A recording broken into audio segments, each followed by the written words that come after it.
সেদিন হঠাৎ করেই পৌঁছে গিয়েছিলাম লক্ষ্মী বাবার মন্দিরে, কচুয়াধাম।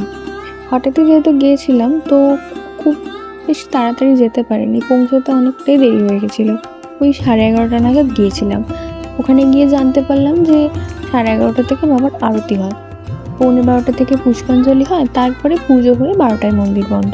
ভোগও খাওয়ায়, কিন্তু সেই ক্ষেত্রেও নিয়ম এক, 9টা থেকে কুপন দেয়, 12টায় কুপন দেওয়া শেষ হয়ে যায়। আমার দেরি হয়ে গেছিলো, তাই কোনো রকম দোকান থেকে প্রসাদ সংগ্রহ করে এই দুধ পুকুর থেকে জল তুলে বাবার মাথায় ঢেলে পুজো দেওয়ার লাইনে দাঁড়ালাম। তখন অবধি যদিও পুষ্পাঞ্জলি হচ্ছিল, কিন্তু আমার এতটাই দেরি হয়ে গেছিলো আর পুষ্পাঞ্জলি দিতে পারিনি।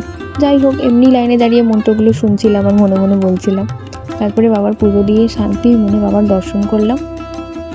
বাইরে ধূপ মোমবাতি দেওয়ার জায়গা ছিল, সেখানে ধূপ মোমবাতি দিলাম। যেহেতু আমার পৌঁছাতে অনেকটাই দেরি হয়ে গেছিলো, তাই ভোগের কুপনের লাইনে দাঁড়াতে পারিনি।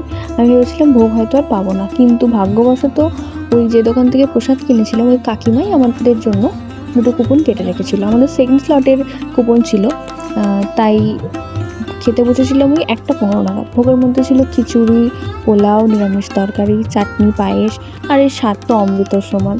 ভোগ খেয়ে বাইরে বেরিয়ে দেখি হচ্ছে মারাত্মক বৃষ্টি, তাই সামনের দোকান থেকে অল্প কিছু টুকিটাকি কেনাকাটি করে একটু বাইরেটা ঘুরছিলাম। বেশিক্ষণ বসতে পারিনি, বসার ইচ্ছে ছিল, কিন্তু আকাশের অবস্থা এতটাই খারাপ ছিল আর তার বেশি দেরি করলে হয়তো বাড়ি ফিরতে সমস্যা হয়ে যেত।